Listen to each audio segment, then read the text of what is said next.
For this rough draft challenge, I plan on writing 25,000 words this month, even though I struggled writing 10K a few weeks ago. However, that was 10K in 1 week. This is 25K in a month. I think I can do it. I just need to write a little more than 1,000 words a day. And the nice thing is, I'm gonna have a bit of a break from work after next week. So I have the majority of April to dedicate most of my time to just writing. One thing I am extremely excited about for this challenge is I am starting a completely new project. I'm taking a little bit of a break from Project Hunger, my sapphic gothic novel with vampires, because as I was writing it, I realized it's tackling some really serious themes and I want to make sure I handle them with care. So I want to do some more research, some brainstorming, and then get back into it. This is slowly becoming like my dream project, so Project Hunger is probably not going to be the first thing that I release. I'm okay with that because this book means a lot to me. So in the meantime, I have other ideas for other projects. And this one in particular is going to be about a young witch working in an apothecary,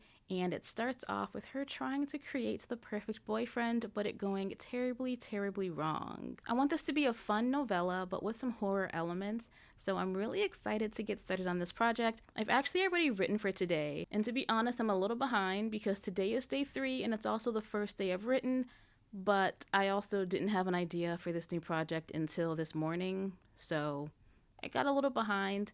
However, it's okay. I think I'm back on track, and I am excited to see how this story unfolds over the rest of this month. For now, I can say the first chapter is done. I think it's really fun. I'm having a really good time just writing this, and I don't have a plot. I have no idea what is going to happen in this novella, so I definitely want to take some time to do some general brainstorming. I don't think I'm going to do a full-on outline and plot. I just want to spend April having a lot of fun writing. I got really into the weeds with Project Hunger, and I just realized I didn't tell you the name of this new project. It is Project Lily because lilies are flowers, and I like that name, even though that's not my character's name.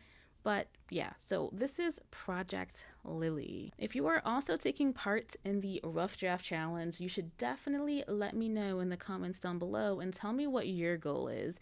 And if you don't know what the Rough Draft Challenge is, it's hosted by Sarah Cannon over at Heart Breathings. Definitely go check it out and make sure to join us for the next one. I think she said that she was going to try to do another one in November, but maybe even before then. Okay, so that is my day 1, technically day 3 update, and I will see you all tomorrow.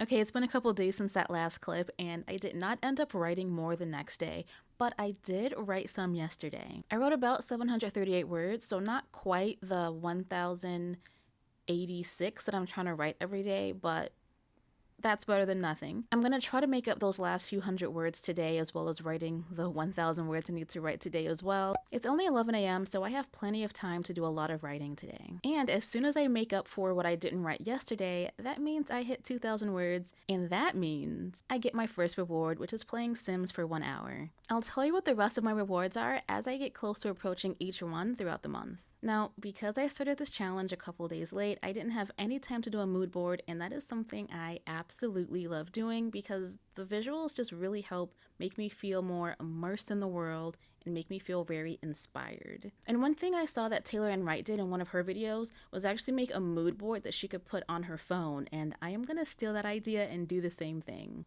It took me way too long to find all the images on Pinterest for this mood board, and I don't know what it was. I just felt like I couldn't find anything that reflected what my story is about, and my story is not extremely unique or anything like that, so maybe I need to up my Pinterest searching skills. But anyways, let's start at the very top where we have our main character and our main character's best friend. I really want to have some female empowerment and friendship going on in this story, and I just thought this photo was so cute. If we scroll on down, we've got some more images of these two best friends. I really want their friendship to be a strong thread throughout the entire story, even though this is a bit of a romance. And speaking of romance, we have our love interest right over here. He's not going to just be a pretty face. He's going to be someone that I think she needs, but not someone that she initially wants. He's going to help her in more ways than one, but I don't want to say what those ways are because I don't want to give out any spoilers for this already very short novella that I'm working on. If we go on up here, Then we've got some magic potions, or I guess these are probably just like herbs. And then we've got a cauldron, and we've got this love potion. And they all kind of represent that our main character works at an apothecary. And she's also stealing ingredients from that apothecary so that she can make her perfect boyfriend. And while she's not making a love potion, she is working on love in her own weird, witchy, and very fake kind of way. And that's what these images represent. Along with this book here, she is using some really shady and unknown book to create this fake person. And like I said earlier, it's not going well. And if I zoom out, we see this background image, or maybe you can't see the background image, but it is a photo of an apothecary just to represent that that's kind of where this story not completely takes place, but it's going to be a focal point of the story because that's where she works, that's where she's stealing from, and some other shenanigans will ensue there as well. Then we've got these colors. These four main colors right here, I wanted them to be a little muted and just feel really earthy. And this is more of a reminder to myself that even though this is fantasy in a sense because we have witches, I don't want it to feel like this story takes place in a fantastical world. It's definitely meant to feel like this is a twisted, or maybe not twisted, but different version of our current reality. If you've ever seen True Blood, that's kind of closer to the vibes I'm going for, where it's more of a small town and vampires feel like they're not this fantasy creature, but something that could actually coexist in our world with us humans.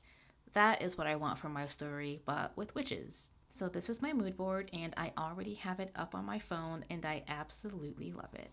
Yesterday was the last day of the week, and I ended week 1 of the Rough Draft Challenge with 3,465 words, meaning that I am 14% of the way to my 25K goal. Even though I'm a little bit behind where I want to be, I still feel pretty confident that I can hit 25K by the end of this month, and I'm still feeling really, really, really excited about my story, and I can't wait to share more of it with you all as I just develop it more. I would love to know what you all are working on this month, whether it's a new story, revision, another draft. Share what it is down below, and I'd love to cheer you on. As always, thank you so much for watching, and I'll see you in the next one.